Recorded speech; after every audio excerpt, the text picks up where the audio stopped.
Well, it started off, just want to obviously send out a tweet last night, but Chancellor Jones, from the first time I was contacted here at the University of Illinois, I did a Zoom call with him when I was at the Giants. I remember it like it was yesterday. Just have really enjoyed his, not just his leadership and his obviously role on his campus, but who he is as a person. We're actually neighbors. He lives right down the street from me, so can't say we've broken a lot of bread, but we wave at each other a lot. And literally the first day I moved into my house, he was in my driveway right behind me. So just an incredible man, stands for all the right things. I always say, everybody in this world has a profession they choose, right? And a lot of people just go to work every day, but he lives that job, and it's just been an awesome influence in our community. So hats off to him on his next endeavor.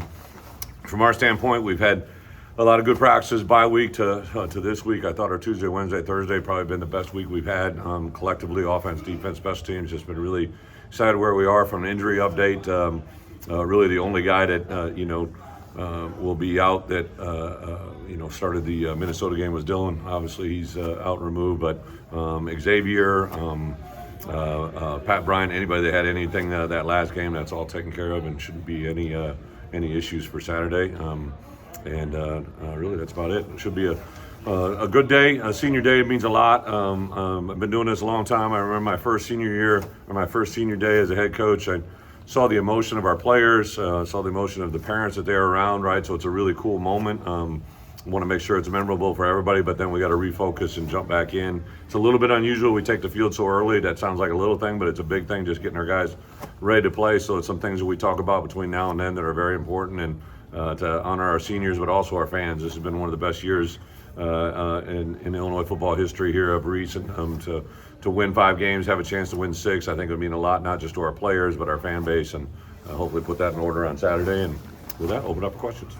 I guess what made for a good Tuesday, Wednesday, Thursday, maybe the best you've had? What made what? For a good Tuesday, Wednesday, Thursday. You know what? Just, well, first, it always helps to have a bye week, right? So we do, in Brett Moore's stats, I saw we've done very well in bye weeks, right? And I think the fact to have extra preparation, this is a little bit unusual because they also had a bye week, but I thought our guys did the best they could during the bye week to recover, get themselves right, then jumped into Michigan State prep going back to last Thursday. And I think knowing the plan, executing, and then, we were all out there today. I don't know if we're going to have the moisture of Saturday that's out there today, but, that wind's a big factor in Memorial, and to get practices like that today, especially in the kicking game, was huge. We were talking to Pat, he stayed, even though Lovie Smith, Pat Bryant, he's recruited by Lovie Smith, he stayed.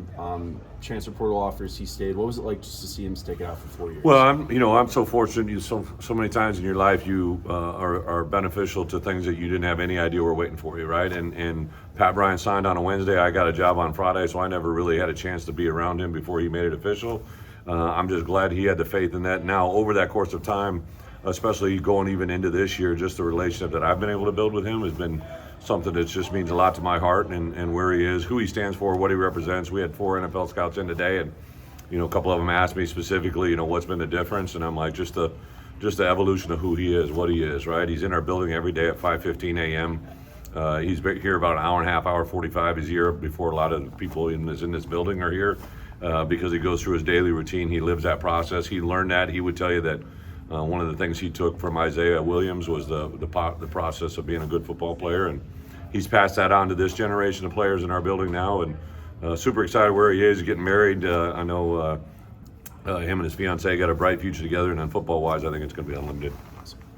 He had told us that he didn't think that he would be a college football captain ever. When did you see him begin to grow into it? Yeah, probably. There were certain times. I go back to the Wisconsin game a couple of years ago. He really kind of took a moment there that he affected the game, and I saw that pride in his eyes, and then to get around his parents. And then really last year after Casey and Isaiah, Isaiah had been such a strong leader in that room, and I think he challenged Pat to take that leadership role, and that's when I began to see last January, February, March, then during spring ball, but especially this summer when I asked him to be a part of Media Day and to represent us. The more you have given him, the more you have fed him, the more he has eaten, and he's just really, truly turned into one of the great, in my coaching career, one of the great senior stories. Kanina, his process coming back from that ankle took a little bit of time. Yeah. But you saw him out there against Minnesota. Is he a guy who could play more line of scrimmage snaps for you guys, and he's been a good pass rusher? He has, absolutely, and then I think the part that when you're coming back from an injury of the level that KO had, like I remember being in the locker room at halftime, and they said, "Coach, this is a pretty significant injury, right? And nobody's going to be more suited to do that than KO. But a lot of times when you have great people coming back from injuries, sometimes they aren't even aware of how bad that injury was, and it's taken them a while to get to there. But I think with the injury to Dylan, that's going to open up windows. Plus, just down the stretch here, it's kind of like, hey, we kind of know all of our players' strengths as well as any, and he's been good on the edge and up the middle on pass rush down. So I definitely feel that's something that's coming.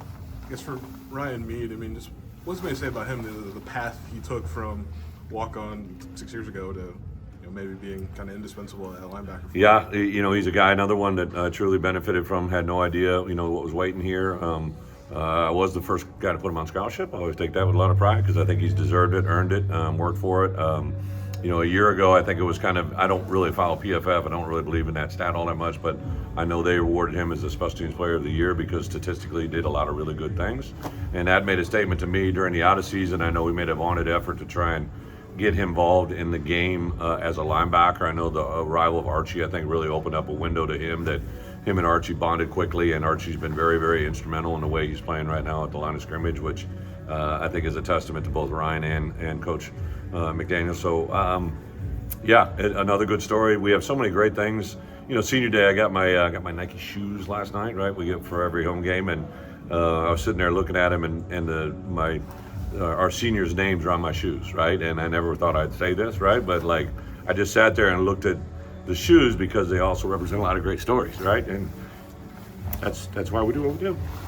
Coach, in the old days of the Big Ten, you would play Michigan State every year. Yeah. Now you get them every 6 years. Is that going to be harder to kind of get to know teams, get to know programs over the years? For coaches, how do you do it? How do you adjust to that? Yeah, great question. Twofold. When this schedule came out and then when the transition happened at Michigan State, because when I first heard it, I'm like, oh, okay, we're going to play the old coach who used to be there. And then powers that be and the things that changed, brought that. So I had actually watched Coach Smith quite a bit just because a couple of my young coaches were working for him. Okay. So I had always watched Oregon State and saw how they had played. And then when he came in this league, and then he hired Rossi from Minnesota to his DC. So, yeah, I've been watching him for a while. I think certain teams still have their demeanor, right? Michigan State, I've played against these guys since 1988, right? That was a long time ago. I think they always have a certain type of play. They're tough, really good, physical football team.